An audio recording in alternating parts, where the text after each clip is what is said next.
Hello student, मैं दुर्लभ IBS coaching institute के ऑनलाइन लेक्चर में आपका स्वागत करता हूं। जैसा कि स्टूडेंट आप लोगों को पता है कि मध्य प्रदेश जेल पहरी 2020 का नोटिफिकेशन आउट हो चुका है और इसके फॉर्म भरना भी स्टार्ट हो चुके हैं। तो जैसा कि हम इसके ऑनलाइन क्लास के बारे में डिस्कस कर रहे हैं, तो ऑनलाइन क्लास स्टार्ट करने से पहले हम इसके सब्जेक्ट के बारे में डिस्कस कर लेते हैं कि जेल पहरी में कौन कौन से सब्जेक्ट कितने कितने नंबर के आपके आते हैं। तो सबसे पहला इसमें आता है आपका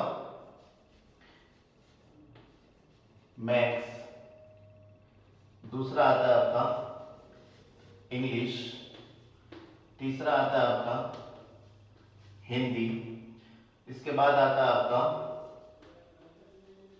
साइंस और फाइनल आता है आपका जीके। ठीक है, मतलब एमपी जेल पहरी का जो पूरा सिलेबस है उसको 5 भागों में इसने डिवाइड किया है। जो रिटर्न सिलेबस है उसको कितने पोर्शन में डिवाइड किया है? 5 भागों में डिवाइड किया है, जिसमें पहला पोर्शन है आपका mathematics, English, Hindi, science and GK.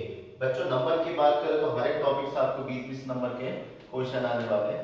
20-20 marks के रहेंगे, जैसे मैथ्स 20 नंबर का, ये 20 नंबर का, हिंदी 20 नंबर का, साइंस 20 नंबर का और जीके 20 नंबर का। और इसकी ऑल ओवर बात करें तो पूरा पेपर कितने नंबर का होगा student? That is a 100 number का होगा। पूरा पेपर कितने नंबर का होगा स्टूडेंट? 100 नंबर का होगा। और एक अच्छी बात यह है कि अभी इसमें कोई भी नेगेटिव मार्किंग नहीं है। इस बार इसमें कोई भी नेगेटिव मार्किंग नहीं है एग्जाम में। ठीक है बच्चों, तो यहां तक माइंड सेट हो गया कि सिलेबस क्या है और पढ़ना क्या क्या है हमको। तो हमको ओनली 5 टॉपिक पढ़ने हैं, mathematics, English, Hindi, science and the GK बच्चों। ठीक है, तो आज हम स्टार्ट करते हैं बच्चों साइंस। जो कितने नंबर का आएगा आपका? पहले तो सभी के 20-20 का वेटेज है, तो सभी को हमको इक्वल लेना पड़ेगा, किसी को भी हल्के में नहीं ले सकते, इसलिए प्रॉपर सभी को बराबर वेटेज है। तो प्रॉपर सभी की तैयारी हमको बराबर करनी पड़ेगी स्टूडेंट। तो आज मैं आपके साथ डिस्कस करूंगा साइंस का एक टॉपिक, वर्क पावर एनर्जी। ठीक है बच्चों, क्या डिस्कस करेंगे? वर्क पावर और एनर्जी, जिसे हिंदी में हम कहते हैं कार्य, ऊर्जा और शक्ति। ठीक है, अब कार्य को हिंदी में सॉरी इंग्लिश में बोलते हैं वर्क, शक्ति को बोलते पावर और ऊर्जा को बोलते एनर्जी। ठीक, तो सबसे पहले हम स्टेप बाय स्टेप देखेंगे कि कार्य क्या होता है, फिर मैं आपसे डिस्कस करूंगा कि पावर मतलब शक्ति क्या होता है, फिर मैं आपसे डिस्कस करूंगा कि एनर्जी या फिर ऊर्जा क्या चीज होती है, और इस टॉपिक से एग्जाम में किस किस टाइप के क्वेश्चन बन सकते हैं और किस किस टाइप के क्वेश्चन बनाए जा सकते हैं। ठीक है, हम उसको आगे का भी लेके चलेंगे और अभी तक जो आया एग्जाम में उसके बारे में भी मैं आपके साथ डिस्कस करूंगा। तो इस लेक्चर को शुरू से लेकर लास्ट तक देखिएगा। ठीक है, और इसके प्रॉपर नोट्स बनाइए। ये नोट्स आपको एंड टाइम पे ज्यादा काम आते हैं, एंड टाइम पे वीडियो काम नहीं आएगा, एंड टाइम पे आपके हैंड रिटन जो नोट्स रहते हैं वो काम आएंगे। और विश्वास मानिए इस टॉपिक को एक बार पढ़ने के बाद आप इसको कभी नहीं भूलोगे। ठीक है, क्योंकि किसी भी टॉपिक को अपने को एक बार पढ़ना है, अच्छे से पढ़ना है, इसके बाद फिर कभी नहीं पढ़ना है। ठीक है, तो एक बार अच्छे से पढ़ने के बाद इसको कभी मत उठा के देखना, क्योंकि एक बार पढ़ोगे तो ये आपके माइंड में बैठ जाएगा। ठीक है, तो सबसे पहले हम स्टार्ट करते हैं बच्चों कार्य से। स्टार्ट करते हैं बच्चों कि कार्य क्या होता है, इंग्लिश में जिसे हम बोलते हैं वर्क। ठीक है, तो हेडिंग डाल लीजिए बच्चों, वर्क जिसे हम बोलते हैं कार्य। ठीक है, वर्क जिसे हम हिंदी में क्या बोलते हैं बच्चों? कार्य। ठीक है, तो सबसे पहले आपके दिमाग में क्या आता है मैं बताता हूँ। हम जैसे ऑफलाइन क्लास में पढ़ाते हैं तो सबसे पहले हम बच्चों से पूछते हैं कि कार्य क्या होता है।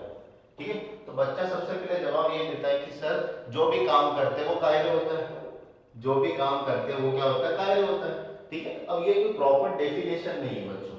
ठीक है, जो भी काम करते, काम मतलब कार्य तो होता है ना, काम और कार्य क्या है? एक दूसरे के बदले में चाहिए। ठीक है, तो एक प्रॉपर डेफिनेशन नहीं पता, हमको पता है होता क्या है ओरिजिनल में, लेकिन उसका एक प्रॉपर मीनिंग आप लोगों को नहीं पता। ठीक है, तो हम उसी चीज के बारे में डिस्कस करेंगे कि सर साइंस में वर्क को टेक्निकली किस फॉर्म में रिप्रेजेंट किया गया है, वर्क जो कार्य है उसको विज्ञान में किस तरीके से रिप्रेजेंट किया गया है। तो इसका एग्जांपल देके समझाता हूं बच्चों। जैसे कोई ये एक वस्तु है, जैसे ये कोई एक वस्तु है, इस वस्तु को मैं पीछे से फोर्स लगाऊंगा बच्चों, ध्यान देना। ये कोई वस्तु है, इसको मैंने पीछे से क्या लगाया? फोर्स लगाया, बल लगाया, जिसे हम देसी भाषा में क्या बोलते हैं? धक्का लगाया। ठीक है। तो जैसे हम किसी वस्तु को पीछे से धक्का लगाते तो ये वस्तु आगे जाएगी, ठीक है। मतलब आगे जाने का मतलब इस वस्तु के स्थिति में क्या हुआ, परिवर्तन हुआ। इस वस्तु के स्थिति में क्या हुआ, परिवर्तन हुआ। इंग्लिश में कहे तो चेंज द पोजीशन, ठीक है।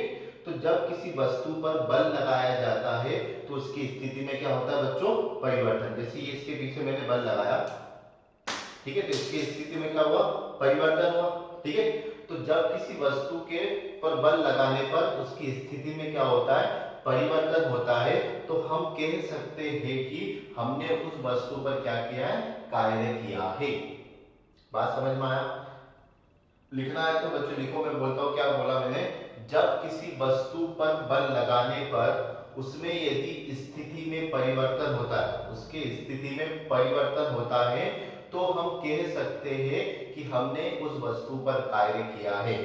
हमने उस वस्तु पर क्या किया है बच्चों, कार्य किया है, ठीक है। अब बात आती है कि सर एग्जाम में किस तरीके से पूछेगा कार्य को, बच्चों एग्जाम में किस तरीके से पूछेगा। तो सबसे पहले पूछेगा वो आपसे उसका फॉर्मूला, कार्य का क्या पूछेगा, फॉर्मूला। तो समझना, कार्य बराबर होता है बच्चों बल इंटू विस्थापन। क्या होता है बच्चों, कार्य बराबर बल इंटू विस्थापन। फिर से समझाता हूं कैसे बना ये फॉर्मूला। आपने क्या करा था, किसी वस्तु पर बल लगाया था, बल लगाने पर क्या हुआ, तो उसकी स्थिति में परिवर्तन हुआ था। स्थिति में परिवर्तन को साइंस की भाषा में बोलते विस्थापन बच्चों, ठीक है। स्थिति में परिवर्तन, ऐसे तो विस्थापन क्या होता है मैं आपको अच्छे से बाद में बताऊंगा। विस्थापन होता है न्यूनतम दूरी, शॉर्टेस्ट डिस्टेंस को आप क्या कहते हैं, विस्थापन, ठीक है। तो अभी हम कार्य की बात करें तो कार्य में विस्थापन का क्या रोल है समझना। हमने क्या बोला था, हमने किसी वस्तु के पीछे बल लगाया था, बल लगाने पर वो वस्तु क्या हुई थी, अपनी स्थिति में परिवर्तन करा था। मतलब पहले वस्तु यहाँ पर थी, उसके बाद बल लगाने पर वस्तु यहाँ पर गई, मतलब उसकी स्थिति में क्या हुआ, परिवर्तन हुआ। तो किसी वस्तु पर बल लगाने पर जितना विस्थापन होता है उसे हम क्या कहते हैं, कार्य कहते हैं। तो कार्य बराबर बच्चों क्या आया, F इंटू डी, ठीक है। इसको यदि फॉर्मूले के रूप में लिखा जाए बल इंटू विस्थापन को, तो कार्य को किससे रिप्रेजेंट करते हैं, W से, ठीक है, F डॉट डी, ठीक है, F डॉट डी। यहां तक बच्चों क्लियर हुआ कि नहीं बच्चों, यहां तक बोलो रखो, फॉर्मूला क्लियर हो। फॉर्मूला कैसे बना, किसी वस्तु पर बल लगाओगे तो उसमें क्या होगा, विस्थापन होगा, और बल इंटू विस्थापन को आप क्या कहते हो, कार्य कहते हो। यहां तक फंडा क्लियर हुआ। फॉर्मूले की बात करें तो W बराबर F इंटू क्या आता है, D। चलिए इसके आगे को डिस्कस करता हूं। ये दोनों क्या होता है, एक सदिश क्वांटिटी होती है, वेक्टर क्वांटिटी होती है, सदिश राशि होती है। अब सर सदिश क्या चीज वाला है, सदिश क्या चीज होती है, जैसे कुछ सामान, जैसे आप बोलते हो शक्कर लाने गए, दुकान पे आप शक्कर लाने गए, तो आपने दुकानदार को क्या बोला कि मुझे 1 केजी शक्कर दे दो। आपने दुकानदार को क्या बोला, मुझे 1 केजी शक्कर दे दो। आप दुकानदार को ऐसा बोलते हो क्या कि भाई साहब मुझे 1 केजी शक्कर पूर्व दिशा में दे दो, मुझे 1 केजी शक्कर दक्षिण दिशा में दे दो, मुझे 1 केजी शक्कर पश्चिम दिशा में दे दो। हम ऐसा कुछ भी नहीं बोलते, ठीक है। हम बस इतना बोलते हैं कि हमको 1 केजी शक्कर दे दो, ठीक है। तो जिस क्वांटिटी को रिप्रेजेंट बताने के लिए हमको दिशा की आवश्यकता नहीं होती, जिस क्वांटिटी को, फिर से बता रहा हूं, जिस राशि को बताने के लिए हमको दिशा की आवश्यकता नहीं होती बच्चों, उसे हम कहते हैं अदिश राशि, या जिसे इंग्लिश में कहते हैं स्केलर क्वांटिटी। क्या कहते हैं बच्चों, स्केलर क्वांटिटी, ठीक है। दूसरा होता है आपका वेक्टर क्वांटिटी, जिसे कहते हैं सदिश राशि। जैसे मैंने कहा कि आपको जैसे इंदौर जाना है, ठीक है, समझना बात को कैसे समझेंगे। जैसे आपको इंदौर जाना है तो मैंने कहा यहाँ से सीधा जाइए, फिर आप राइट लीजिए, फिर आप 10 किलोमीटर जाके बाएं लीजिए, ठीक है। तो मैं क्या बोल रहा हूँ, बात को ध्यान से समझना, 10 किलोमीटर जाके बाएं लीजिए, फिर आप दाएं लीजिए, मतलब उसके बताने के साथ साथ मैं दिशा भी बता रहा हूँ उसको, ठीक है। क्वांटिटी तो बताए, क्वांटिटी मतलब 10 किलोमीटर तो बताया, लेकिन 10 किलोमीटर के साथ उसको मैं राइट लेफ्ट भी बता रहा हूँ कि आप राइट लेंगे फिर लेफ्ट लेंगे। तो जिस क्वांटिटी को बताने के लिए, जिस क्वांटिटी को बच्चों बताने के लिए डायरेक्शन, दिशा की आवश्यकता होती है, उसे आप वेक्टर क्वांटिटी कहते हो, उसे आप सदिश राशि कहते हो। बात समझ में आया। जैसे बल और विस्थापन, बच्चों समझना ध्यान से, बल और विस्थापन दो सदिश राशि है, ठीक है। जैसे मैं यदि कहूं कि बल लगाओ, अब बल कहां लगाओगे, हवा में थोड़ी लगाना है बल। जैसे ये कोई वस्तु है, अब मैंने कहा इस पे बल लगाओ, ठीक है, मैंने कहा इस पर बल लगाओ, तो बल यहां से भी लगाया जा सकता है, बल इसके पीछे से भी लगाया जा सकता है, बल इसके सामने से भी लगाया जा सकता है। लेकिन आपको सामने वाले व्यक्ति को एक डायरेक्शन बतानी पड़ेगी कि आप बल इसके ऊपर लगाओ, आप बल उसके पीछे लगाओ, आप बल उसके सामने से लगाओ, ठीक है।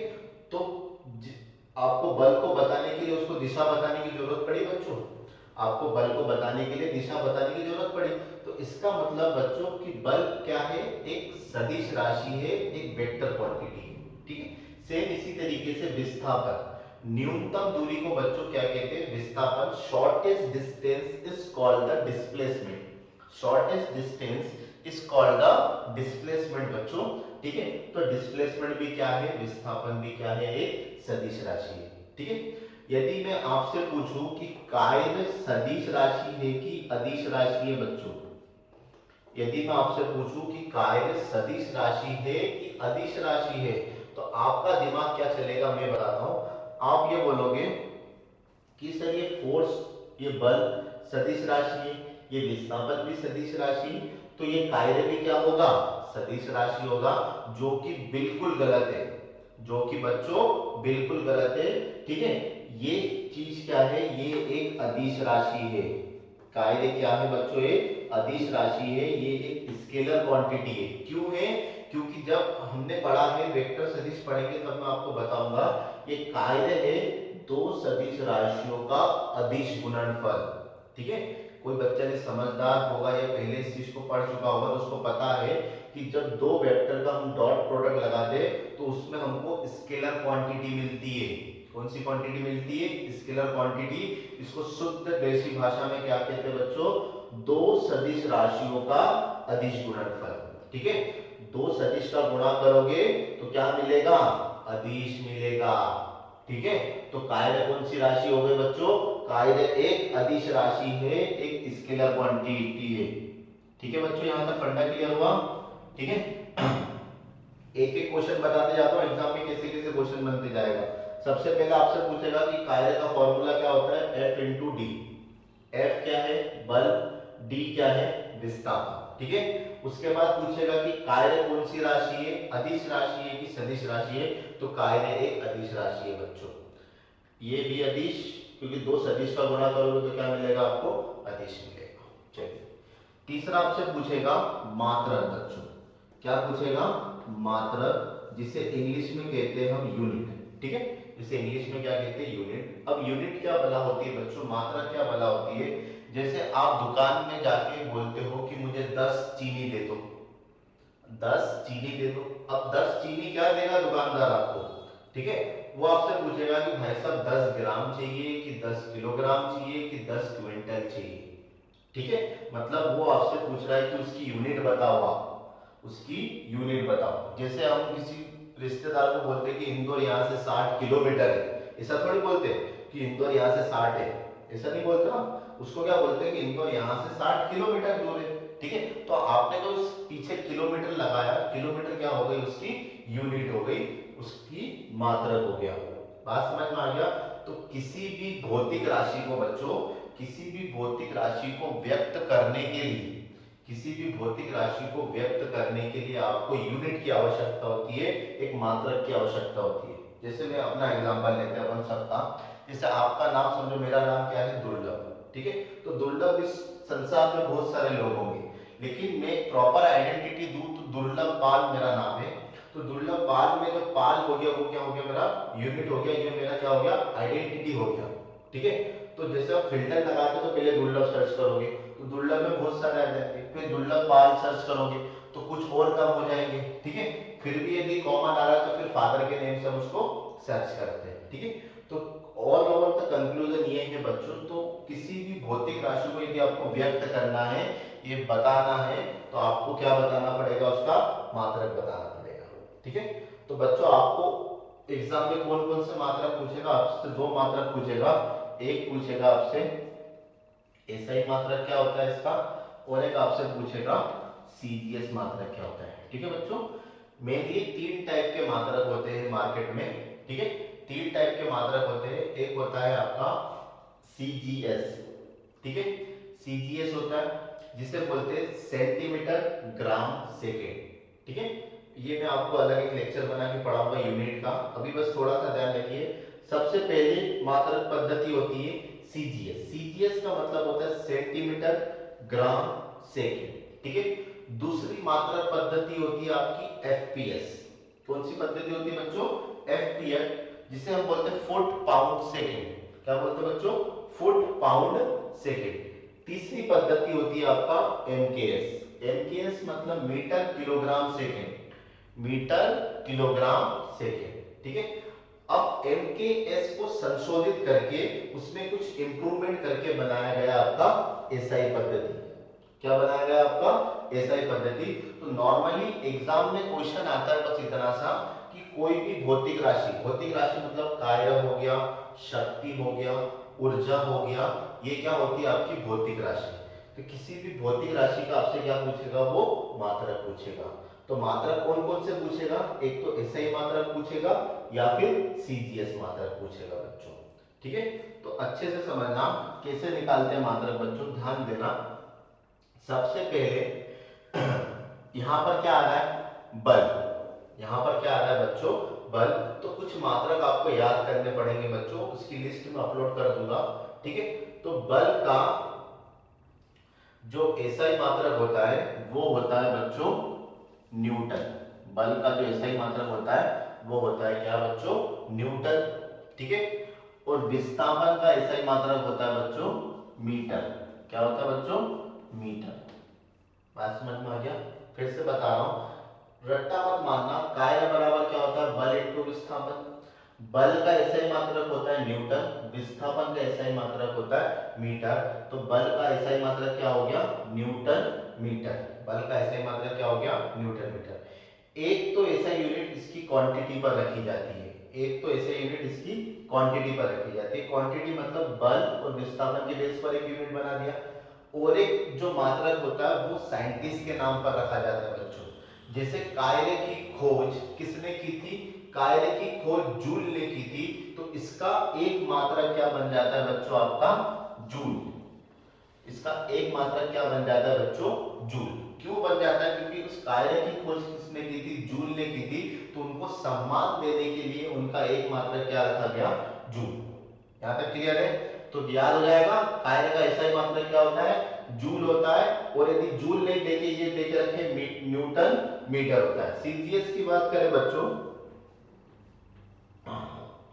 सीजीएस की बात करें तो बल का सीजीएस मात्रक होता है बच्चों डाइन। क्या होता है बच्चों? डाइन। बल का सीजीएस मात्रक होता है आपका डाइन। और विस्थापन का सीजीएस मात्रक होता है आपका सेंटीमीटर। क्या होता है बच्चों? सेंटीमीटर। फिर से क्लियर कर देता हूं, बल का सीजीएस मात्रक डाइन होता है, विस्थापन का सीजीएस मात्रक सेंटीमीटर होता है। तो dyne centimetre is the CGS unit of a work, ठीक है। कार्य का सीजीएस मात्रक क्या होता है? Dyne centimetre. वही वाली बात फिर एक साइंटिस्ट के नाम पर आएगा। तो इसका सीजीएस मात्रक क्या होता है? इसका सीजीएस मात्रक और एक होता है बच्चों अर्ग। क्या होता है बच्चों? अर्ग। तो कार्य का सीजीएस मात्रक क्या होता है बच्चों? कार्य का सीजीएस मात्रक अर्ग होता है। कार्य का सीजीएस मात्रक बच्चों क्या होता है? अर्ग होता है। एसआई मात्रक क्या होता है? जूल होता है। तो यहां तक बच्चों पिक्चर क्लियर हो गई कार्य की, ठीक है। एक तो फॉर्मूला, दूसरा कौन सी राशि है, तीसरा इसका मात्रक, चौथा आपसे पूछेगा इसका विमीय सूत्र। क्या पूछेगा? इसका विमीय सूत्र। तो इसका स्क्रीनशॉट लीजिए, इसके बाद मैं बता देता हूं इसका विमीय सूत्र कैसे निकालते हैं।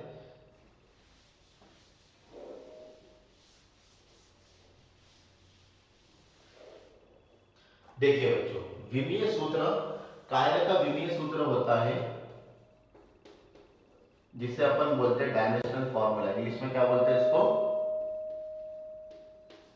डायमेंशनल फॉर्मूला, ठीक है। तो कार्य का विमीय सूत्र होता है एम एल स्क्वायर टी की पावर -2, ठीक है। इसको इस तरीके से लिखा जाता है बच्चों, M L square T square minus two. ठीक है, अभी आप इसको याद कर लीजिए, ये फॉर्मूला, ये विमीय सूत्र कैसे बना वो भी मैं आपको बता दूंगा कि ये विमीय सूत्र एम एल स्क्वायर टी की पावर माइनस टू कैसे आया वो भी बताऊंगा। बस अभी के लिए आप बस इतना याद रखिए कि कायल का विमीय सूत्र क्या होता है बच्चों, एम एल स्क्वायर टी की पावर माइनस टू, जहां एम क्या है आपका द्रव्यमान, एम क्या होता है बच्चों, द्रव्यमान जिसे बोलते हैं मास, एल क्या है बच्चों आपका लंबाई जिसे इंग्लिश में बोलते हैं बच्चों लेंथ। ठीक है, और टी क्या है बच्चों आपका समय, समय समय की बात है तो टी क्या है आपका समय, या फिर इंग्लिश में क्या बोलते हैं उसको टी, टाइम, सॉरी टी नहीं, टी मतलब चाय, क्या बोलते हैं उसको टाइम। ठीक है, तो विमीय सूत्र पता चल गया, कार्य का विमीय सूत्र क्या होता है, एम एल स्क्वायर टी की पावर माइनस टू। यहां तक बच्चों क्लियर है, आगे देखें, चलिए आगे देखते हैं। चलिए बच्चों इसके आगे कुछ और चीजें देखते हैं। जैसे हमने देखा था बच्चों कि W बराबर क्या होता है, W बराबर होता है आपका F dot D, F dot D. F भी एक सदिश राशि है, फोर्स भी क्या एक सदिश राशि है, विस्थापन भी क्या है एक सदिश राशि है। ठीक है, तो कभी भी दो सदिश का गुणा करते हो तो बच्चों उसको इस फॉर्म में लिखते हैं, A डॉट बी बराबर होता है A B cos theta, A B cos theta, इसे बोलते हैं दो सदिश का अदिश गुणनफल। ठीक है, इसको क्या बोलते हैं बच्चों, दो सदिश का अदिश गुणनफल। ठीक है, तो मैं इस वर्ग को ऐसा भी लिख सकता हूं, एफ डी कॉस थीटा। ठीक है, ये भी एक सदिश है, ये भी एक सदिश है, तो ये क्या हो जाएगा दो सदिश का अदिश गुणनफल। तो कभी कभी कार्य का फॉर्मूला इस तरीके से भी आता है, तो कार्य बराबर क्या होता है बच्चों, एफ डी कॉस थीटा, कार्य बराबर क्या होता है बच्चों, एफ डी कॉस थीटा। ठीक है, अब थीटा क्या है, थीटा है बल और विस्थापन के बीच का कोण, बल और विस्थापन के बीच का कोण। जैसे ये कोई वस्तु है बच्चों, समझना, जैसे ये कोई वस्तु है, इस पर आपने एक बल लगाया। ठीक है, बल लगाने पर वस्तु में विस्थापन क्या हुआ, डी, विस्थापन कितना हुआ डी। तो इस बल और विस्थापन के बीच का जो कोण आएगा, बल और विस्थापन के जो बीच का कोण आएगा उससे क्या कहा हमने, थीटा। ठीक है, तो ये जो थीटा है वो क्या है, इस बल और विस्थापन के बीच का एंगल या कोण। ठीक है, अब इस पर क्वेश्चन कैसे आता है वो पूछता है क्या है, समझना कि कार्य का अधिकतम मान थीटा के किस वैल्यू पर होगा। फिर से सुनना बच्चों ध्यान से, वो आपसे पूछेगा एग्जाम में, क्वेश्चन कैसे आएगा, किस टॉपिक पे क्वेश्चन कैसे आएगा समझना। वो आपसे पूछेगा कि कार्य का अधिकतम मान मैक्सिमम वैल्यू थीटा के किस मान पर संभव है। ठीक है, कार्य का अधिकतम मान थीटा के किस मान पर संभव है, थीटा के किस मान पर, मतलब थीटा बराबर क्या क्या हो सकता है आपका, 0 degree, 30 degree, 45 degree, 60 degree, 90 degree. ठीक है, तो हमको पता है, समझना, हमको मैक्सिमम चाहिए, समझना अधिकतम वैल्यू कैसे निकालते, किसी भी चीज को रटना मत बच्चों। ठीक है, अब आपसे पूछा कि कार्य का अधिकतम मान लिखना है आपको, अधिकतम मान लिखने के लिए इसकी वैल्यू कितनी होनी चाहिए बच्चों, 1 होना चाहिए, cos थीटा की वैल्यू कितनी होनी चाहिए, 1 होना चाहिए। तो cos थीटा कितने डिग्री पर 1 होता है, cos थीटा कितने डिग्री पर 1 होता है, तो हम सबको पता है कि cos 0 डिग्री की वैल्यू कितनी होती है बच्चों, 1 होती है, cos 0 डिग्री की वैल्यू कितनी होती है बच्चों, 1 होती है। ठीक है, तो यहां पर थीटा बराबर कितना रख दोगे आप, 0 डिग्री, थीटा बराबर कितना रखोगे, 0 डिग्री। तो कार्य की मैक्सिमम वैल्यू, कार्य की मैक्सिमम वैल्यू थीटा बराबर 0 डिग्री पर होती है। ठीक है, कार्य की मैक्सिमम वैल्यू किस पे होती है, थीटा बराबर 0 डिग्री पर होती है। ठीक है, फिर से बता रहा हूं क्या बताया मैंने, आपसे क्वेश्चन ये पूछेगा कि कार्य का अधिकतम मान थीटा के किस मान पर संभव है, कार्य का अधिकतम मान थीटा के किस मान पर संभव है। तो सबसे पहले देखो ये क्या आ गया आपका, एफ डी कॉस थीटा। अब आपको अधिकतम चाहिए, तो अधिकतम के लिए इसकी वैल्यू कितनी होनी चाहिए, 1 होना चाहिए। अधिकतम के लिए इसकी सबसे मैक्सिमम वैल्यू लोगे, cos थीटा की सबसे अधिकतम मान लोगे, क्योंकि आपको w अधिकतम चाहिए तो आप cos थीटा की अधिकतम मान लोगे, और cos थीटा का अधिकतम मान कितना होता है, 1 होता है। cos थीटा का बच्चों सबसे अधिकतम मान क्या होता है, 1 होता है। तो cos थीटा बराबर कितना रखोगे आप, 1 रखोगे। अब आप देखोगे कि cos थीटा 1 कितने डिग्री पर आता है, तो cos 0 की वैल्यू बच्चों कितनी रहती है, 1 रहती है। ठीक है, तो थीटा बराबर कितना जाएगा आपका 0 डिग्री। तो cos 0 डिग्री पर कार्य क्या रहेगा, अधिकतम। cos 0 डिग्री पर कार्य क्या रहेगा बच्चों, अधिकतम। यहां तक फंडा क्लियर हुआ। चलिए दूसरा क्वेश्चन क्या बनेगा, वही कि कार्य का न्यूनतम मान थीटा के किस मान पर संभव है। ठीक है, कार्य का न्यूनतम मान मतलब मिनिमम वैल्यू थीटा के किस मान पर संभव है। तो कार्य का न्यूनतम मान का मतलब क्या होता है, 0। 0 ही न्यूनतम होगा, इससे छोटा क्या हो सकता है बच्चों। तो कार्य का न्यूनतम मान कितना हो सकता है, 0। ठीक है, अब cos थीटा में बच्चों 0 डिग्री, 0 कितने डिग्री पर आता है, cos थीटा में 0 कितने डिग्री पर आता है। तो आप सबको पता है कि cos थीटा में cos 90 बराबर कितना होता है बच्चों, 0 डिग्री। cos 90 बराबर बच्चों कितना होता है, 0 डिग्री।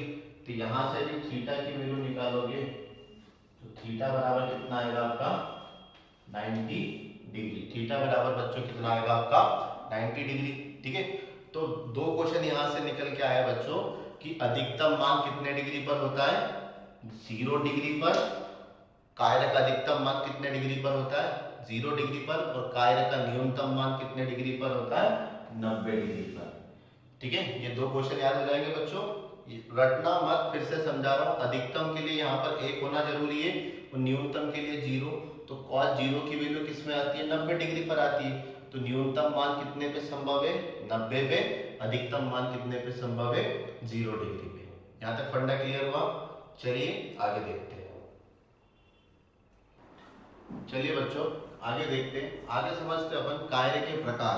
ठीक है, हेडिंग डाल लो, कार्य के प्रकार। ठीक है, इसे इंग्लिश में कहते हैं टाइप्स ऑफ द वर्क। इसे इंग्लिश में क्या कहते हैं, टाइप्स ऑफ द वर्क। ठीक है, तो 3 प्रकार के होते हैं कार्य। सबसे पहला होता है आपका धनात्मक कार्य। ठीक है बच्चों, सबसे पहला क्या होता है आपका धनात्मक कार्य, जिसे इंग्लिश में कहते हैं पॉजिटिव वर्क। ठीक है, सेकंड होता है आपका ऋणात्मक कार्य, ऋणात्मक कार्य। ठीक है, और थर्ड लास्ट होता है आपका शून्य कार्य, जिसे अपन बोलते हैं जीरो वर्क। कितना होता है, शून्य कार्य या जीरो वर्क। ठीक है, तो स्टेप बाय स्टेप इसको समझते हैं कि पॉजिटिव वर्क क्या होता है, नेगेटिव वर्क क्या होता है और जीरो वर्क क्या होता है। तो सबसे पहला क्वेश्चन बनता है आपका कि कार्य कितने प्रकार के होते हैं। तो कार्य 3 प्रकार के होते हैं, धनात्मक, ऋणात्मक और शून्य। तो हम वन बाय वन इसको डिस्क्राइब करते हैं कि पॉजिटिव वाला क्या होगा, नेगेटिव वाला क्या होगा और शून्य क्या होगा। तो सबसे पहला हेडिंग डालिए आप, पॉजिटिव कार्य क्या होता है। पॉजिटिव कार्य क्या होता है, तो इसको हम इसके फॉर्मूले से डिस्क्राइब करेंगे बच्चों। जैसा कि हमको पता है कि W बराबर क्या होता है, F इंटू डी। W बराबर बच्चों क्या होता है, F इंटू डी, जहां पर F क्या है आपका फोर्स या बल, और D क्या है आपका बच्चों विस्थापन, जिसे इंग्लिश में क्या कहते हैं हम, डिस्प्लेसमेंट। जिसे इंग्लिश में क्या कहते हैं बच्चों हम, डिस्प्लेसमेंट। ठीक है, अब आपको क्या चाहिए, धनात्मक। धनात्मक का मतलब क्या होता है, पॉजिटिव।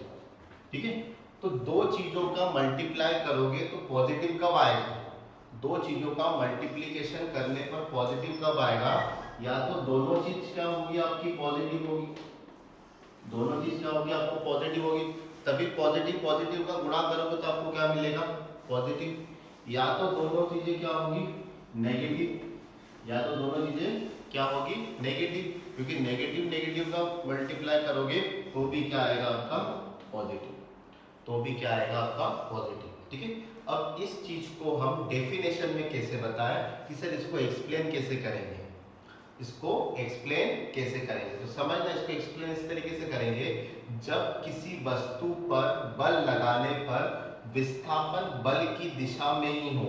फिर से सुनना, जब किसी वस्तु पर बल लगाने पर विस्थापन बल की दिशा में ही हो तो उसे हम क्या कहते हैं, पॉजिटिव वर्क या फिर धनात्मक कायदे। ठीक है, जैसे ये कोई ऑब्जेक्ट है, ठीक है, इस ऑब्जेक्ट के पीछे मैंने फोर्स लगाया, तो फोर्स इस डायरेक्शन में लगाया और मूवमेंट भी इसी डायरेक्शन में होगा बच्चों। जैसे मैंने इसके पीछे फोर्स लगाया तो ये वस्तु इस तरफ ही खींचेगी, मतलब फोर्स की डायरेक्शन और डिस्प्लेसमेंट मतलब विस्थापन की डायरेक्शन क्या है, सेम है। जब दोनों की डायरेक्शन क्या रहे, सेम रहे, तो उसे हम कहते हैं पॉजिटिव वर्क या फिर धनात्मक कायदे। यहाँ तक फंडा क्लियर हुआ बच्चों? ठीक है, फिर से बता रहा हूं, पॉजिटिव कार्य कब होगा, जब बल और विस्थापन की दिशा क्या रहे बच्चों, सेम रहे या फिर समान रहे, उसे हम कहते हैं पॉजिटिव वर्क। यहां तक क्लियर हो गया? चलिए, सेकंड आपका आता है बच्चों नेगेटिव वर्क या फिर ऋणात्मक कार्य। नेगेटिव वर्क या फिर ऋणात्मक कार्य, तो सेकंड आप डालिए ऋणात्मक कार्य। ठीक है, ऋणात्मक कार्य मतलब इंग्लिश में क्या बोलोगे इसको, नेगेटिव वर्क। अब आराम से समझते फिर से इसको। सबसे पहले हमको ये पता है कि W बराबर क्या होता है बच्चों, F एंड D। W बराबर क्या होता है बच्चों, FD। ठीक है, अब ये क्या चाहिए आपको प्रैक्टिकली समझना, इसकी वैल्यू क्या चाहिए आपको, नेगेटिव, क्योंकि आप क्या पढ़ रहे हो, ऋणात्मक कायदे पढ़ रहे हो, तो आपको कायदे क्या चाहिए, नेगेटिव। दो चीजों का गुणनफल कब नेगेटिव आता है, दो चीजों का गुणनफल बच्चों कब नेगेटिव आएगा, या तो आपका फोर्स पॉजिटिव रहेगा, बल नेगेटिव रहेगा, सॉरी फोर्स पॉजिटिव रहेगा और विस्थापन क्या रहेगा, नेगेटिव। या फिर सेकंड कंडीशन क्या हो सकती है कि आपका फोर्स नेगेटिव रहेगा और विस्थापन क्या रहेगा, पॉजिटिव। ठीक है, फोर्स नेगेटिव रहेगा और विस्थापन क्या रहेगा, पॉजिटिव, क्योंकि पॉजिटिव नेगेटिव का गुणा करोगे तभी जाके तो नेगेटिव मिलता है ना। पॉजिटिव नेगेटिव को साइंस की भाषा में बोलते हैं, यदि दोनों पॉजिटिव हो या दोनों नेगेटिव हो तो उसे साइंस की भाषा में बोलते हैं सेम डायरेक्शन या समान दिशा। ठीक है बच्चों, पॉजिटिव आ जाए और एक नेगेटिव आ जाए तो इसे बोलते हैं अपोजिट डायरेक्शन, विपरीत दिशा। इसे क्या बोलते हैं, अपोजिट डायरेक्शन, विपरीत दिशा। ठीक है, अब इसको हम डेफिनेशन में कैसे बोलेंगे समझना। समझ, जैसे कोई स्प्रिंग है, समझो स्प्रिंग को आप ऊपर से नीचे दबाते हो, स्प्रिंग को आप ऊपर से नीचे दबाते हो, तो जब आप बल तो ऊपर से नीचे लगा, लेकिन जब बल को हटा देते हो तो स्प्रिंग कहाँ जाता है, डायरेक्ट ऊपर जाता है। स्प्रिंग कहाँ जाता है, डायरेक्ट ऊपर। तो आपने बल कहाँ लगाया, ऊपर से नीचे, लेकिन विस्थापन कहाँ हुआ, नीचे से ऊपर। बात समझ में आ रहा है? आपने बल कहाँ लगाया, ऊपर से नीचे लगाया, लेकिन विस्थापन कहाँ हुआ आपका, नीचे से ऊपर। ठीक है, तो इसका मतलब दोनों क्या हुए, अपोजिट डायरेक्शन में हुए, दोनों क्या हुए आपके विपरीत दिशा में हुए। तो जब बल और विस्थापन की दिशा क्या हो, विपरीत हो, फिर से समझना, जब बल और विस्थापन की दिशा विपरीत हो तो किया गया कार्य क्या होता है बच्चों, ऋणात्मक कार्य होता है। किया गया कार्य क्या होता है बच्चों, ऋणात्मक कार्य होता है या फिर नेगेटिव बल। इसका उदाहरण क्या लोगे, किसी स्प्रिंग पर किया गया कार्य। इसका उदाहरण क्या ले सकते हो आप, किसी स्प्रिंग पर किया गया कार्य, क्योंकि स्प्रिंग पर बल तो ऊपर से लगता है, लेकिन जब बल को हटा देते तो वो मूवमेंट कहाँ करता है, नीचे से ऊपर की ओर मूवमेंट करता है। तो बल तो ऊपर से नीचे लग रहा है, लेकिन विस्थापन कहाँ हो रहा है, नीचे से ऊपर, मतलब दोनों की डायरेक्शन क्या है, अपोजिट है। दोनों की डायरेक्शन क्या है बच्चों, अपोजिट है। जब दोनों की डायरेक्शन अपोजिट रहती है तो उसे आप क्या कहते हो, ऋणात्मक कार्य। ठीक है, जब बल और विस्थापन की दिशा क्या रहेगी, विपरीत, तो उसे कहेंगे ऋणात्मक कार्य। जब बल और विस्थापन की दिशा क्या रहेगी, समान या सेम, तो उसे कहोगे आप धनात्मक कार्य। ठीक है, नेक्स्ट आता है बच्चों हमारा जीरो वर्क, जिसे कहते हैं शून्य कार्य। ठीक है, तो थर्ड डालिए आप शून्य कार्य, जिसे कहते हैं जीरो वर्क। जीरो वर्क, ठीक है, इसको भी समझते हैं फॉर्मूले से। हमारा होता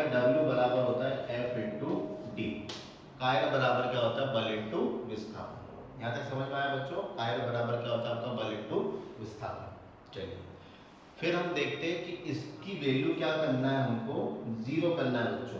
कायरे की वैल्यू क्या करना है, जीरो करना है। तो कायरे की वैल्यू जीरो कैसे होगा कि दोनों में से कोई भी एक क्वांटिटी जीरो हो जाए, दोनों में से कोई भी एक क्वांटिटी जीरो हो जाए, या तो बल जीरो हो जाए या फिर विस्थापन जीरो हो जाए, या तो बल जीरो हो जाए या तो विस्थापन जीरो हो जाए। तो ही हो सकता है क्योंकि दोनों में से किसी भी एक की वैल्यू जीरो होगी। तो जीरो में किसी भी चीज का गुणा करोगे तो बच्चों कितना आएगा, जीरो आएगा। यहाँ तक फंडा क्लियर हो रहा है। चलिए हाँ सर, लेकिन इसको डेफिनेशन में कैसे बोले सर, डेफिनेशन में क्या आएगा, तो बात समझो डेफिनेशन कैसे बनाते। आप फोर्स की वैल्यू जीरो नहीं कर सकते क्योंकि किसी वस्तु पर बल लगाओगे तभी तो वो उस पर काम होगा ना। हमने डेफिनेशन क्या पढ़ी कि किसी वस्तु पर यदि बल लगाया जाए और उस वस्तु में यदि विस्थापन होता है तो हम कह सकते हैं कि हमने उस पर काम किया। तो मतलब किसी वस्तु पर काम करने के लिए आपको उस पर बल लगाना जरूरी है। यहाँ तक पॉइंट क्लियर हो रहा है। किसी वस्तु पर यदि काम करना है तो उस पर बल लगाना आपको जरूरी है, ठीक है। किसी वस्तु को उठाने के लिए भी बल लगाना पड़ता है, किसी वस्तु पर धक्का लगाने के लिए भी बल लगाना पड़ता है। मतलब किसी भी चीज को, किसी भी काम को करने के लिए आपको बल लगाना पड़ेगा। मतलब अब बल की वैल्यू तो जीरो नहीं कर सकते, फोर्स की वैल्यू तो आप जीरो नहीं कर सकते। आप किसकी वैल्यू जीरो कर सकते हैं, विस्थापन की वैल्यू जीरो कर सकते हैं, विस्थापन की वैल्यू जीरो कर सकते हैं, ठीक है। अब डेफिनेशन क्या बनता है, जब किसी वस्तु पर बल लगाने पर, जब किसी वस्तु पर बल लगाने पर विस्थापन कितना हो बच्चों, जीरो हो, तो किया गया कार्य क्या होता है, जीरो होता है, शून्य होता है। फिर से सुनना, ध्यान से सुनना, प्यार से सुनना। जब किसी वस्तु पर बल लगाने पर उसमें विस्थापन कितना हो बच्चों, जीरो हो, उसमें विस्थापन कितना हो बच्चों, जीरो हो, तो किया गया कार्य क्या होगा, शून्य कार्य। अब इसका एग्जांपल सुनते हैं। जैसे ये कोई बोर्ड है, ये बोर्ड दीवार पे लगा हुआ है। अब मैंने क्या करा, इस बोर्ड को धक्का दे रहा हूँ, इस बोर्ड को क्या दे रहा हूँ, धक्का दे रहा हूँ। तो ये दीवार यहाँ से यहाँ हिल पाएगा क्या, ये दीवार यहाँ से यहाँ हिल पाएगा क्या। यदि कोई तमिल पिक्चर की बात करें तो उसको नेगलेक्ट करते हैं, तमिल पिक्चर में तो यहाँ भी लगा भी देते हैं तो ये दीवार फाड़ के निकल जाता है, ठीक है। हम प्रैक्टिकली बात कर रहे हैं कि हमने किसी दीवार पर धक्का दिया, जैसे इस दीवार पर मैंने धक्का दिया बच्चों, तो ये दीवार हिली क्या, नहीं हिली। नहीं हिलने का मतलब इसमें विस्थापन नहीं हुआ। आपने बल तो लगाया दीवार पर, आपने जोर तो लगाया दीवार पर, लेकिन जोर लगाने पर ये दीवार हिली क्या, नहीं हिली। फोर्स तो लगा रहे हो लेकिन विस्थापन क्या हो रहा है, जीरो हो रहा है बच्चों। फोर्स तो लगा रहे हो लेकिन विस्थापन क्या हो रहा है, जीरो हो रहा है। विस्थापन जीरो का मतलब ये दीवार अपनी जगह से नहीं हिला, इसका मतलब विस्थापन जीरो। कोई वस्तु यदि अपने स्थान से नहीं हिले तो उसका विस्थापन क्या होता है, जीरो, ठीक है। तो ये इसका एग्जाम्पल है बच्चों कि किसी दीवार पर बल लगाया जाए तो उस पर किया गया कार्य कितना होता है बच्चों, जीरो। किसी दीवार पर बल लगाने पर किया गया कार्य कितना होता है बच्चों, जीरो, ठीक है।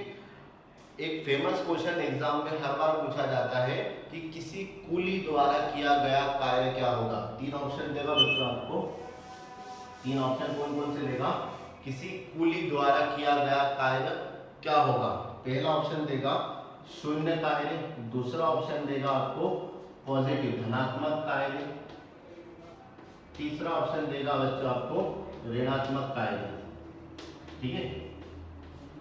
किसी कुली द्वारा किया गया कार्य क्या होगा बच्चों, शून्य, धनात्मक या ऋणात्मक, तीन ऑप्शन दे देगा आपको। अब आपको बताना है कि आंसर क्या होगा, ठीक है। तो इसमें बहुत बढ़िया सा कॉन्सेप्ट लगता है बच्चों समझना। जैसे कि ये आपका कुली, अब आप बोलोगे सर कुली काम कर रहा है तो कुछ ना कुछ पॉजिटिव होगा या तो नेगेटिव होगा, शून्य तो होगा नहीं। ऐसा आपके दिमाग में आया, जैसे कुली तो देखा है ना रेलवे स्टेशन का कुली। अब वो कुली दिन भर मेहनत करता है, काम करता है, तो आपके दिमाग में आएगा जीरो तो नहीं होगा सर, हो सकता है पॉजिटिव हो या नेगेटिव हो। लेकिन हमारी भाषा में पॉजिटिव क्या होता है, जब फोर्स और डायरेक्शन, सॉरी फोर्स और डिस्प्लेसमेंट दोनों क्या रहे, सेम रहे, समान दिशा में रहे तो पॉजिटिव होगा। जब दोनों विपरीत दिशा में रहे तो क्या होगा बच्चों, नेगेटिव होगा, ठीक है। लेकिन इसमें कुछ अलग ही कॉन्सेप्ट लगता है बच्चों समझना है। इसमें कॉन्सेप्ट क्या लगेगा, हमने फोर्स का और एक फॉर्मूला, वर्क का और एक फॉर्मूला पढ़ा है, W बराबर होता है एफ डी कॉस थीटा, पढ़ा है इसको, ठीक है। कार्य बराबर क्या होता है, एफ डी कॉस थीटा, ठीक है। तो उसी चीज इसी कॉन्सेप्ट का यूज हम इस पे करते हैं, ठीक है। जैसे ये आपका क्या है, कुली। ये आपका क्या है बच्चों, कुली। ये आपका प्लेटफॉर्म। इस कुली ने अपने सिर पर कुछ भी भार लेके रखा है। इस कुली ने अपने सिर पर कुछ भी भार लेके रखा है। मतलब कुली पर वजन, मतलब लोड कहाँ से आ रहा है, ऊपर से। मतलब फोर्स की डायरेक्शन बच्चों कहाँ है, ऊपर से नीचे। फोर्स की डायरेक्शन कहाँ है बच्चों, ऊपर से नीचे। अब कुली सिर पर वजन रख के चल रहा है, ठीक है। मतलब फोर्स ऊपर से लग रहा है और विस्थापन कहाँ हो रहा है, इस तरफ। मतलब ये हो गया आपके विस्थापन की डायरेक्शन। ये हो गया आपकी विस्थापन की डायरेक्शन। ऐसे चलता है ना पुली, अपने सिर पर सामान रखेगा और सीधा चलेगा, ठीक है। मतलब लोड ऊपर से आ रहा है, फोर्स ऊपर से आएगा और विस्थापन कहाँ होगा, सीधा। विस्थापन कहाँ होगा, सीधा। तो अब मुझे एक चीज देखो, फोर्स ऊपर से नीचे आ रहा है, विस्थापन यहाँ हो रहा है, तो फोर्स और विस्थापन के बीच का एंगल कितने का है, 90 डिग्री। फोर्स और विस्थापन के बीच का एंगल कितना आ जाता है बच्चों, 90 डिग्री इस केस में, ठीक है। तो cos 90, यहाँ पर यदि cos 90 डिग्री की वैल्यू रखोगे तो कितना आएगा, cos 90 डिग्री की वैल्यू कितना आता है बच्चों, 0। cos 90 की वैल्यू कितना आता है, 0। तो यहाँ पर 0 पुट करोगे तो कितना आएगा, 0। तो किसी कुली द्वारा किया गया कार्य क्या होता है, शून्य कार्य या फिर 0 वर्क। बात समझ में आया। किसी कुली द्वारा किया गया कार्य कितना होता है, 0 या फिर शून्य। साइंस की भाषा में, भावनाओं में मत बहना, साइंस की भाषा में किसी कुली द्वारा किया गया कार्य कितना होता है, शून्य होता है, 0 होता है, ठीक है। अब कॉन्सेप्ट क्लियर हुआ।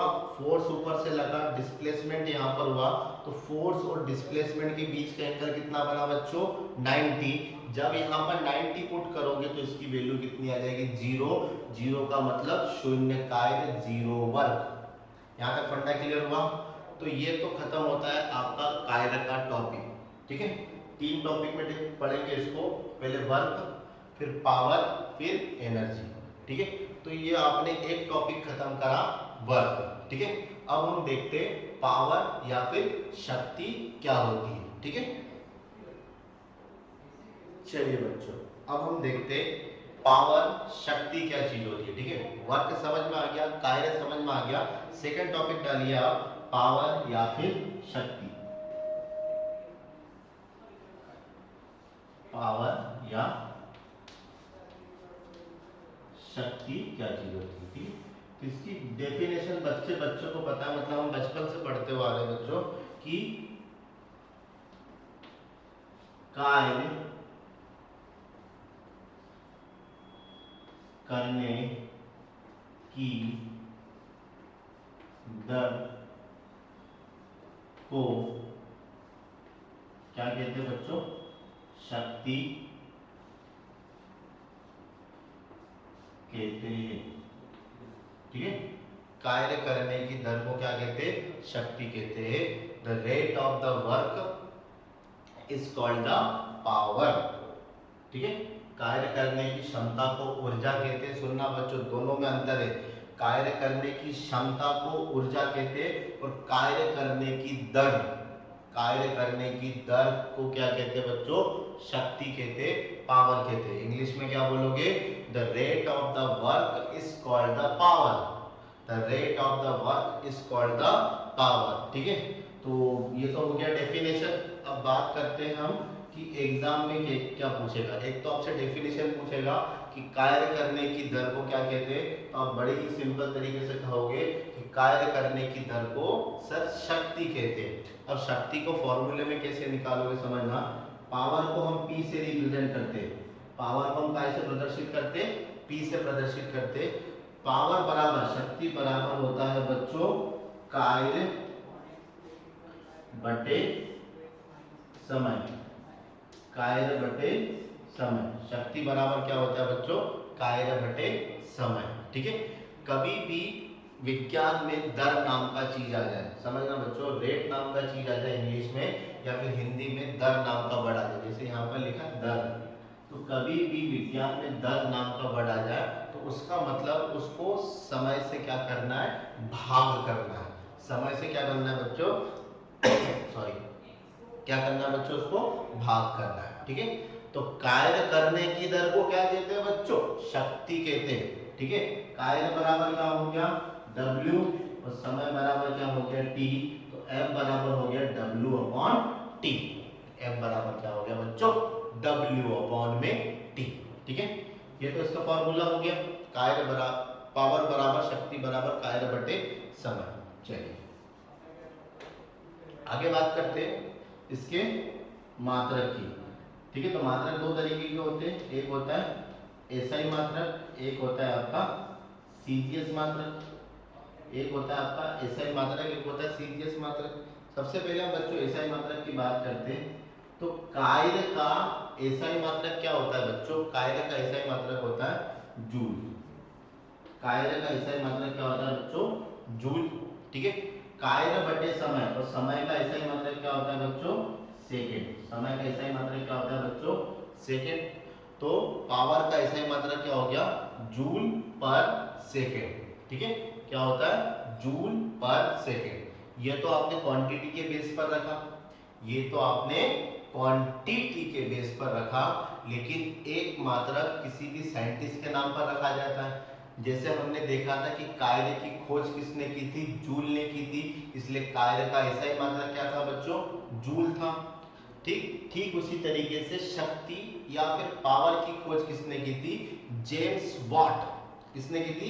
जेम्स वॉट ने की थी। तो इसलिए इसका एक एसआई मात्रक क्या होता है? वॉट। इसका एसआई मात्रक क्या होता है बच्चों? वॉट। ठीक है, जैसा आपने देखा होगा ना, घर में जो बल्ब रहता है, 60 वाट का बल्ब है, 40 वाट का बल्ब है, 100 वाट का बल्ब है। ठीक है, तो उसके पीछे जो वॉट लिखा रहता है ना बच्चों, वो वॉट क्या होता है? पावर होता है, उसकी शक्ति होती है। क्लियर हो गया बच्चों? तो कार्य का एसआई मात्रक क्या होता है? एक तो होता है जूल पर सेकेंड, ठीक है, और एक क्या होता है बच्चों? वॉट। और एक क्या होता है बच्चों? वॉट। ठीक है, चल सीजीएस यूनिट की बात करें, सीजीएस यूनिट की बात करें तो बच्चों कार्य का सीजीएस मात्रक क्या होता है? कार्य का सीजीएस मात्रक होता है बच्चों अर्ग। क्या होता है बच्चों? अर्ग। ठीक है, कार्य का सीजीएस मात्रक अर्ग होता है, और नीचे क्या आ रहा है? समय। और समय का सीजीएस मात्रक क्या होता है बच्चों? सेकंड। समय का सीजीएस मात्रक क्या होता है? सेकंड। तो कोई आपसे पूछे कि शक्ति का सीजीएस मात्रक क्या होगा, एग्जाम में यदि क्वेश्चन आए कि शक्ति का सीजीएस मात्रक क्या होगा, तो अर्ग पर सेकंड। अर्ग पर सेकंड क्या होता है इसका सीजीएस मात्रक। ठीक है, इसके बाद बात करते हैं बच्चों हम इसके विमीय सूत्र की। किसकी बात करते हैं? विमीय सूत्र। ठीक है, ये आपको हर एग्जाम में पूछेगा, या तो उसका डेफिनेशन पूछेगा, या तो उसका फॉर्मूला पूछेगा, या तो मात्रक पूछेगा, या फिर विमीय सूत्र। तो बच्चों इसका विमीय सूत्र होता है वही एम एल स्क्वायर टी की पावर -2। जो कार्य का होता है वही शक्ति का होता है बच्चों। जो कार्य का विमीय सूत्र होता है वही शक्ति का विमीय सूत्र होता है एम एल स्क्वायर टी की पावर -2। यहाँ तक फंडा क्लियर हुआ बच्चों? ठीक है, अब उसके बाद बात करते हैं बच्चों, ये सदिश राशि है कि अदिश राशि है? ये सदिश राशि है कि अदिश राशि है? तो समझना, शक्ति एक अदिश राशि है। शक्ति एक अदिश राशि है।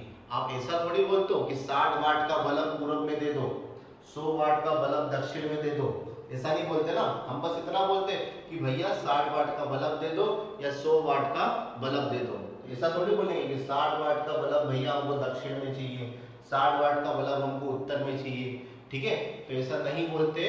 इसलिए शक्ति क्या है? एक अदिश राशि है, एक स्केलर क्वांटिटी है। ठीक है, एक स्केलर क्वांटिटी है। तो ये पूरा शक्ति का परिवार है। ठीक है, ये हो गया शक्ति की डेफिनेशन। कार्य करने की दर को शक्ति कहते हैं। शक्ति बराबर कार्य बटे समय होता है। ऐसा यूनिट क्या होती है? जूल पर सेकंड। शक्ति की खोज किसने की थी? James Watt. तो उसका एक मात्रक क्या पड़ा? वॉट। सीजीएस यूनिट अर्ग पर सेकंड होता है। विमीय सूत्र की बात करें तो ml स्क्वायर टी की पावर -2 होता है। कौन सी राशि है? तो ये एक अदिश राशि है, स्केलर क्वांटिटी है, क्योंकि शक्ति को बढ़ाने के लिए दिशा की आवश्यकता नहीं होती। ठीक है, आइए कुछ उसके और अच्छे कॉन्सेप्ट देखते हैं कि जो अभी तक एग्जाम में आ चुके हैं। चलिए बच्चों कुछ रिलेशन देखते हैं। जैसा कि पति पत्नी में कोई संबंध होता है, माता पिता के बीच में एक संबंध होता है, ठीक, तो सेम इसी तरीके से फिजिकल क्वांटिटी के बीच में भी संबंध होता है। जैसे आप लोग बचपन से पढ़ते आ रहे हो कि 1 किलोमीटर बराबर कितना होता है बच्चों, 1000 मीटर। 1 किलोमीटर बराबर कितना होता है बच्चों, 1000 मीटर, ठीक है। तो बच्चों ये 1 किलोमीटर और 1000 मीटर होता है, तो सेम इसी तरीके से फिजिक्स में या भौतिकी में भी इस तरीके से संबंध होते हैं। इस तरीके से क्या होते हैं संबंध। जैसे एक संबंध और होता है, दूरी की बात करें तो 1 मीटर में बच्चों कितने सेंटीमीटर होते हैं बच्चों, 100 सेंटीमीटर होते हैं। 1 मीटर में बच्चों कितने सेंटीमीटर होते हैं, 100 सेंटीमीटर। अब मैं मीटर की बात करूं तो ये कौन सा मात्रक है, ये आपका एसआई मात्रक है, ठीक है। सेंटीमीटर की बात करूं तो बच्चों ये कौन सा मात्रक है आपका, सीजीएस मात्रक है। तो ये 1 मीटर बराबर 100 सेंटीमीटर क्या प्रदर्शित कर रहा है, ये एसआई और सीजीएस के बीच में संबंध बता रहा है कि दूरी का एसआई और सीजीएस के बीच में संबंध क्या होता है कि 1 मीटर बराबर 100 सेंटीमीटर होता है। सेम बच्चों इसी तरीके से 1 न्यूटन बराबर होता है 10 की घात 5 डाइन, ठीक है। 1 न्यूटन बराबर कितना होता है बच्चों, 10 की घात 5 dine.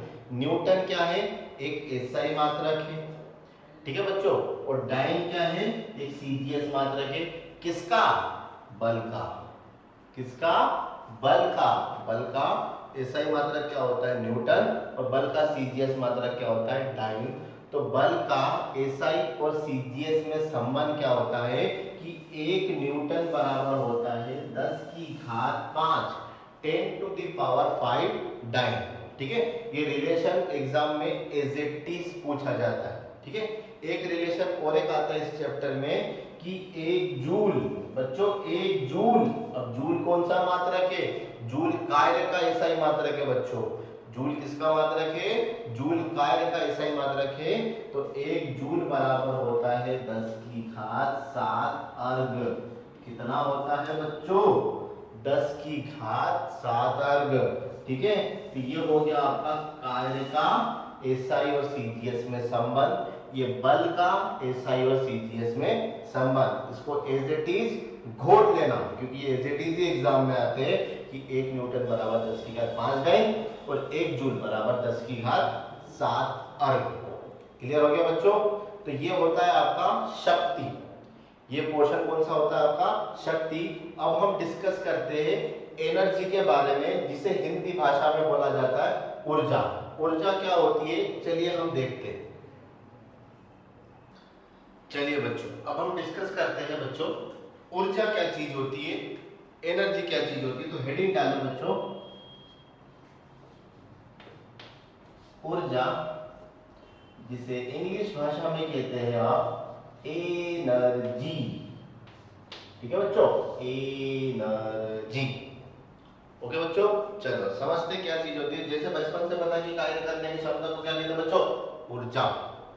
The capacity of the work is called the energy, ठीक है। कार्य करने की क्षमता को ऊर्जा कहते हैं और कार्य करने की दर को शक्ति कहते हैं बच्चों। दोनों में डिफरेंस है, बस इतनी सी बात याद रखना, ठीक है। तो मैं लिख देता हूं,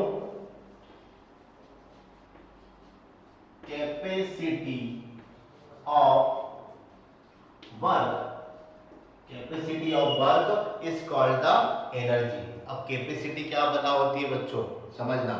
जैसे कोई मजदूर काम कर रहा है, समझना, कोई मजदूर क्या कर रहा है, काम ही कर रहा है, तो मजदूर काम ही करता है। वह मजदूर कितने घंटे तक काम कर रहा है, वह मजदूर कितने घंटे तक काम कर सकता है, वो क्या हो गई उसकी कैपेसिटी। जैसे कोई एक कारीगर है, वो 10 घंटे काम कर सकता है, तो 10 घंटे क्या हो गया, उसकी कैपेसिटी हो गई। और कोई मजदूर है केवल 5 घंटे काम कर सकता है, तो उसकी कैपेसिटी कितनी है, 5 घंटे की, ठीक है। तो कैपेसिटी की बात हम किससे करते हैं बच्चों, समय से करते हैं, ठीक है। किसी भी चीज के लिए कैपेसिटी की बात करना है तो बच्चों उसकी तुलना हम कैसे करते हैं, समय से करते कि वो कितने घंटे काम कर रहा है या कितने मिनट काम कर रहा है। तो सबसे पहली बात एग्जाम में इसकी डेफिनेशन पूछेगी ऊर्जा क्या होती है, तो कार्य करने की क्षमता को ऊर्जा कहते हैं। The capacity of the work is called the energy. ये तो पहला क्वेश्चन बन गया। सेकंड आता है इसका फॉर्मूला, ठीक है। सेकंड का आएगा बच्चों, इसका फॉर्मूला पूछेगा। तो एनर्जी, ऊर्जा को कैसे रिप्रेजेंट करते, कैपिटल ई से। कैसे रिप्रेजेंट करते बच्चों, कैपिटल ई। अब मैंने क्या कहा, कोई व्यक्ति कितना कार्य करता है वह उसकी क्या होती है, क्षमता।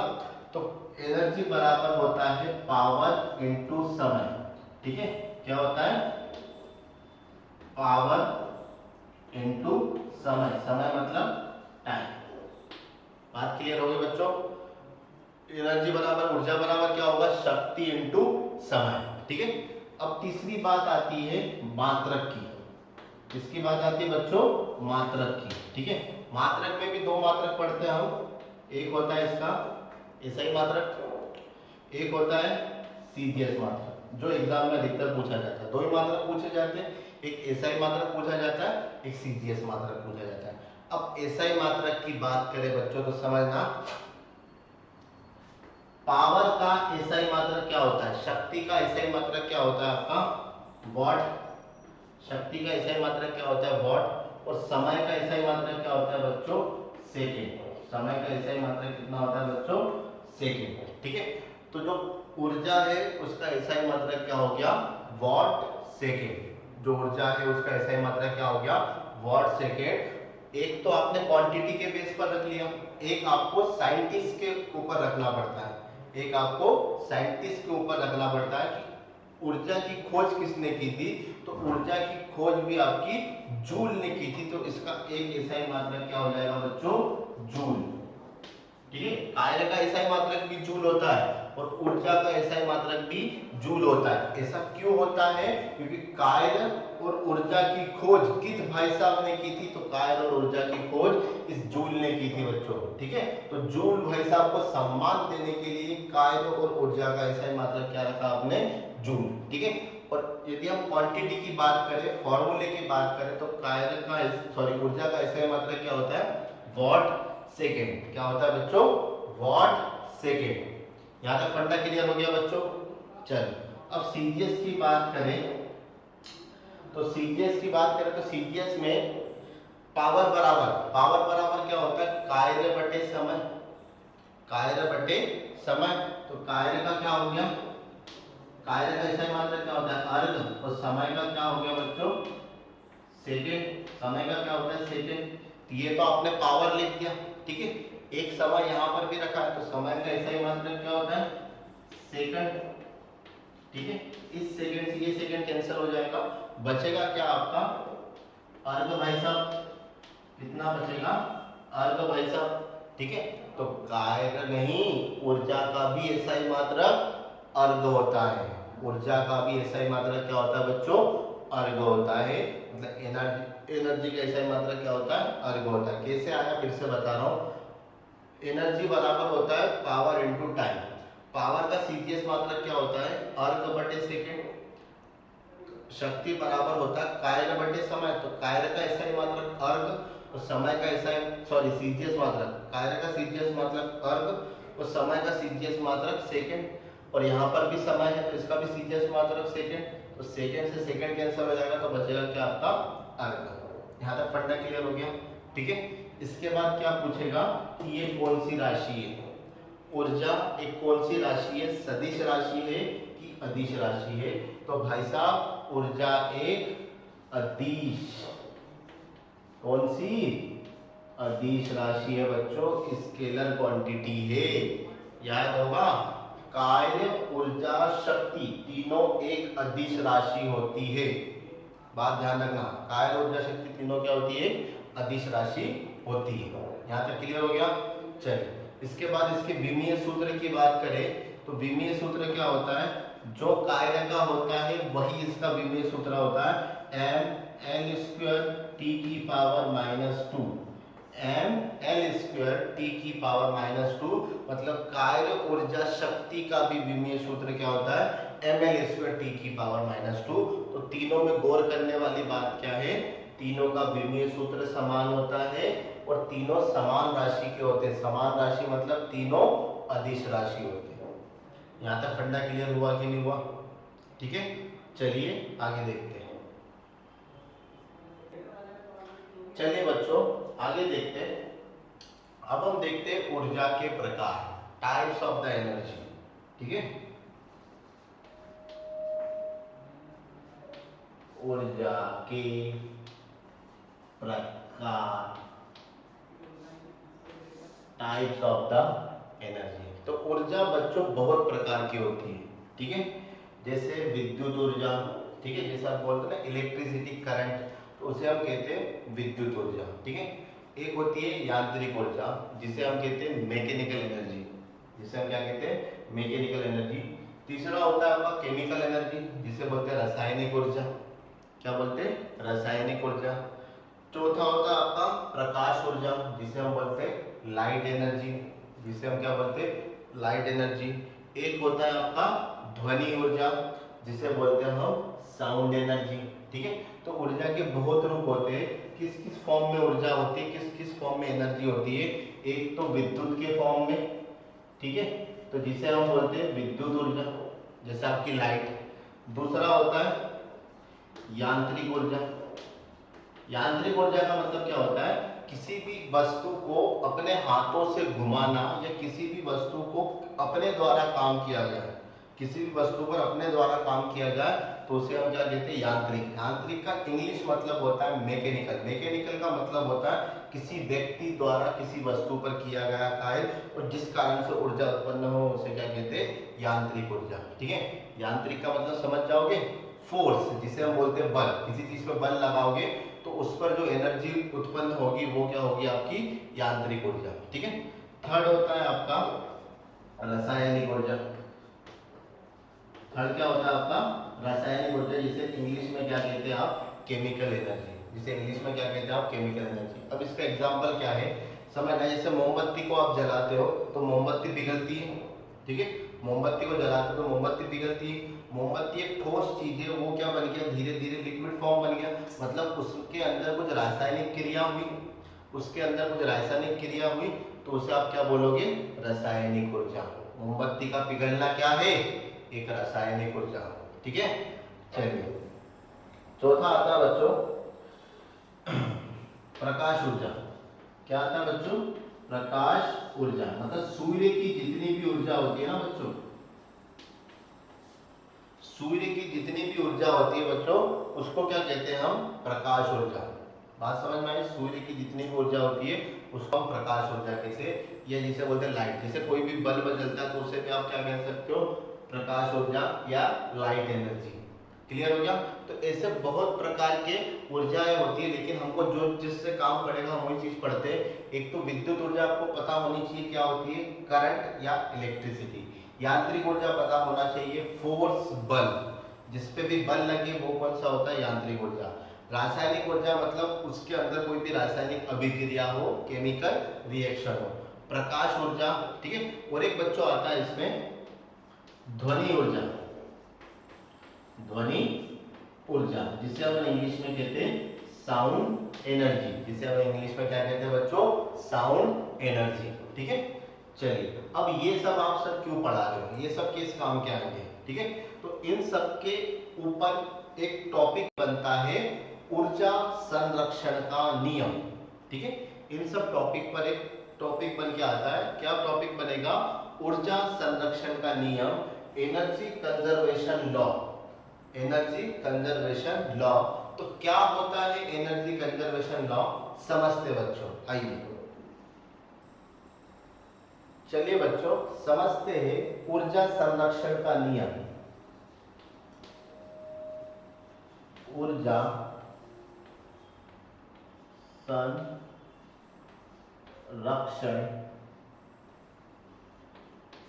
का नियम। ऊर्जा संरक्षण का नियम। ऊर्जा संरक्षण का नियम जिसे इंग्लिश में कहते हैं एनर्जी ऑफ कंजर्वेशन। क्या कहते हैं बच्चों? Energy of conservation law. ठीक है, ऊर्जा संरक्षण का नियम। अब ऊर्जा संरक्षण का नियम होता क्या है बच्चों, समझना, ये एग्जाम में एज इट इज पूछा जाएगा आपसे कि ऊर्जा संरक्षण का नियम होता क्या है। ठीक है, तो ऊर्जा संरक्षण का नियम होता है, ये समझो, ऊर्जा को ना तो उत्पन्न किया जा सकता है ना ही डिस्ट्रॉय किया जा सकता है।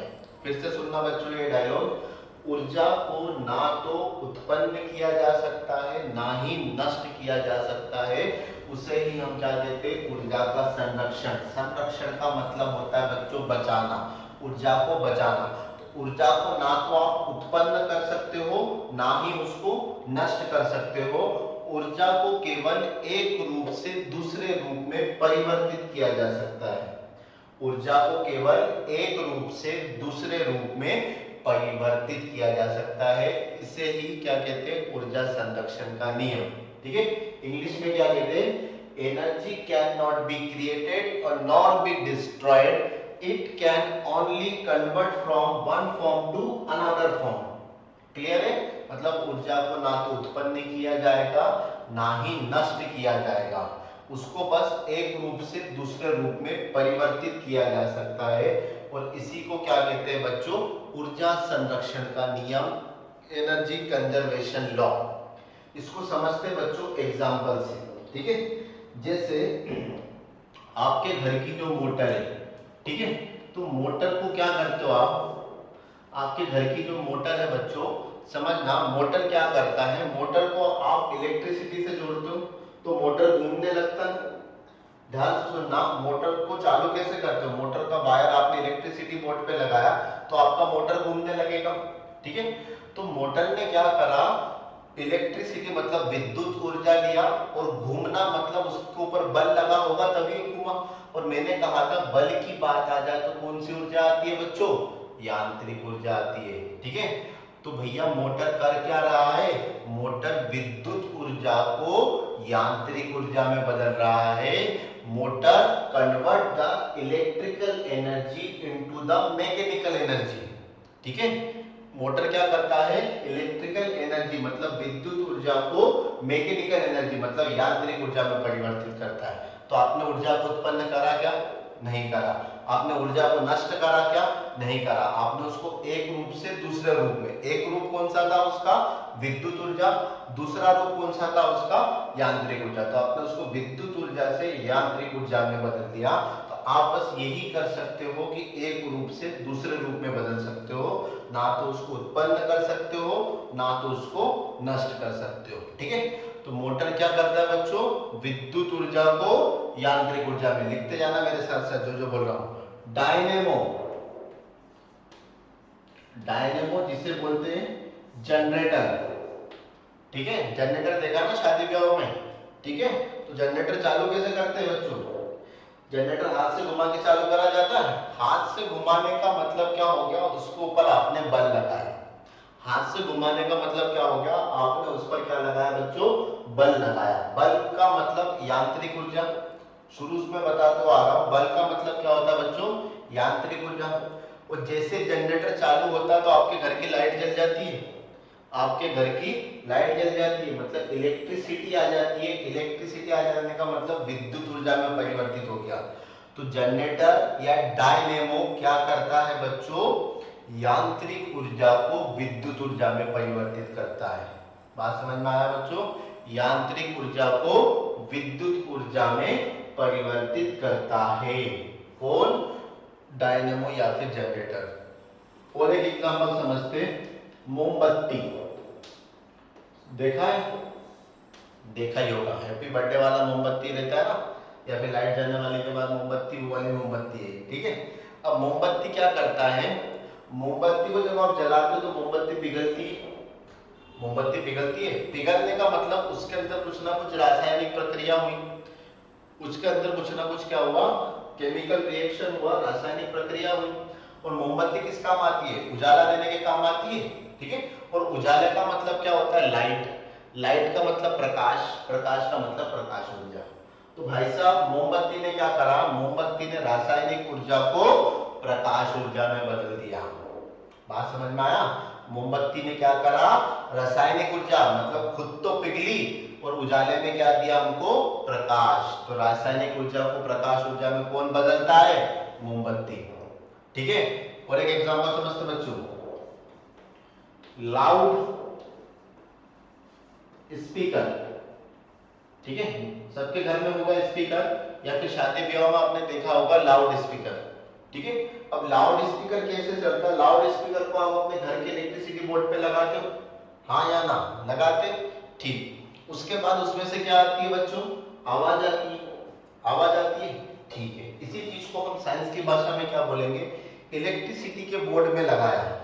इलेक्ट्रिसिटी के बोर्ड में लगाया मतलब उसमें से करंट गया, करंट जाने का मतलब विद्युत ऊर्जा। ठीक है, तो और उसने आपको क्या दिया, आवाज दिया, साउंड दिया। साउंड का मतलब ध्वनि ऊर्जा। तो भैया लाउड स्पीकर क्या करता है, लाउड स्पीकर विद्युत ऊर्जा को साउंड एनर्जी, ध्वनि ऊर्जा में परिवर्तित करता है। ठीक है, लाउड स्पीकर क्या करता है क्या करता है, विद्युत ऊर्जा को ध्वनि ऊर्जा में, विद्युत ऊर्जा मतलब उसको पहले इलेक्ट्रिसिटी लगाया, उसके बाद आपका स्पीकर चालू होकर आवाज देगा। तो विद्युत ऊर्जा को ध्वनि ऊर्जा में कौन परिवर्तित करता है, लाउड स्पीकर। ठीक है, एक आता है आपका माइक्रोफोन। क्या आता है बच्चों, माइक्रोफोन, जैसे ये। ठीक है, इसमें मैं बोल रहा हूं तो ये क्या आ रहा है, आवाज आ रही है इसकी। ठीक है, माइक्रोफोन क्या होता है समझना, इसमें बोलने के बाद क्या आ रही है, आवाज आ रही है, मतलब इसमें ध्वनि। माइक्रोफोन क्या करता है बच्चों, आपका माइक्रोफोन आपकी जो साउंड एनर्जी रहता है उसको स्मॉल इलेक्ट्रिकल वेव फॉर्म में कन्वर्ट करता है। जैसा आप बोलोगे तो ये इस वायर के थ्रू स्पीकर में जाएगा। ठीक है, तो बोलने पर क्या हो रहा है, ये जो साउंड एनर्जी है वो क्या बनेगा, एक इलेक्ट्रिकल वेव बन के आपको आएगा। ठीक है, तो मतलब बोलना मतलब साउंड एनर्जी, इलेक्ट्रिकल मतलब विद्युत ऊर्जा। ठीक है, तो माइक्रोफोन क्या करता है, ध्वनि ऊर्जा को विद्युत ऊर्जा में परिवर्तित करता है। ध्वनि ऊर्जा को विद्युत ऊर्जा में परिवर्तित करता है कौन, माइक्रोफोन। ठीक है, इसके बाद आता है आपका सोलर प्लेट। ठीक है, देखा है ना, सोलर ऊर्जा, सोलर पावर प्लांट। ठीक है, सोलर प्लेट। अब सोलर प्लेट पे क्या होता है बच्चों, सोलर प्लेट मेनली धूप से चलता है। धूप मतलब क्या होता है, प्रकाश ऊर्जा, क्योंकि सोलर प्लेट पर जब प्रकाश जाएगा तभी वो इलेक्ट्रिसिटी जनरेट करेगा। कॉन्सेप्ट तो थोड़ा सा पता है ना, कि सोलर प्लेट जो रहती है उसके ऊपर प्रकाश आएगा तभी उस पर क्या जाएगी, इलेक्ट्रिसिटी बनेगी। तो सोलर प्लेट कर क्या रहा है भाई साहब, सोलर प्लेट लाइट एनर्जी मतलब प्रकाश ऊर्जा को विद्युत ऊर्जा में परिवर्तित करता है, क्योंकि जब इस पर लाइट गिरेगी तभी आपकी बिजली बनेगी। बिजली का मतलब इलेक्ट्रिसिटी, इलेक्ट्रिसिटी का मतलब विद्युत। तो सोलर प्लेट क्या करता है, प्रकाश ऊर्जा को विद्युत ऊर्जा में परिवर्तित करता है। ठीक है, प्रकाश ऊर्जा को किसमें परिवर्तित करता है बच्चों, विद्युत ऊर्जा में परिवर्तित करता है। ठीक है, चलिए इसके आगे कुछ इंपॉर्टेंट चीज समझते हैं। जैसे एक रिलेशन होता है शक्ति के बीच में कि 1 एचपी, जिसे अपन बोलते हैं हॉर्स पावर। ठीक है, हॉर्स पावर अश्व शक्ति, जिसे हिंदी में क्या बोला जाता है, अश्व शक्ति। तो एक अश्व शक्ति बराबर होता है 746 वॉट। कितना होता है बच्चों, 746 वॉट। जैसे आपके घर में मोटर होती है ना, 1 एचपी की मोटर है, आधे एचपी की मोटर है, 2 एचपी की मोटर है, तो 1 एचपी में कितना वॉट होता है बच्चों, 1 एचपी में 746 वॉट होता है। 1 एचपी में 746 वॉट होता है। ठीक है, एक आता है आपका कॉमर्शियल यूनिट।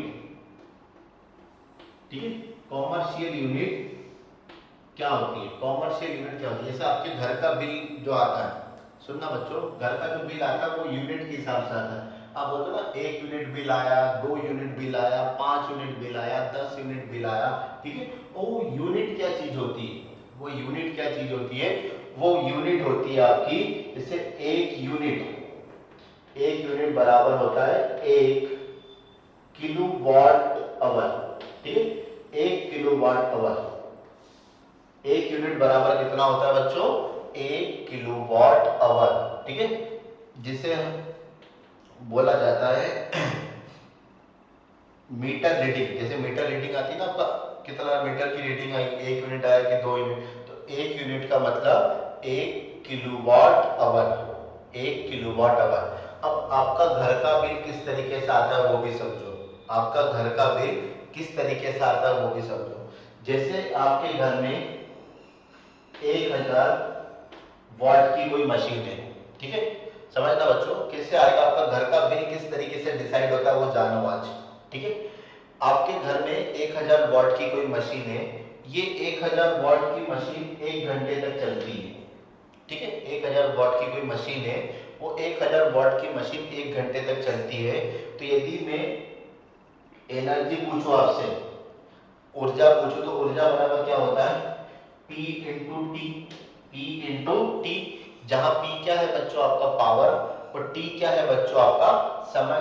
तो पावर कितना है 1000, ठीक है, और टाइम कितना है बच्चों 1 घंटा, ये हो गया वाट आवर, ठीक है।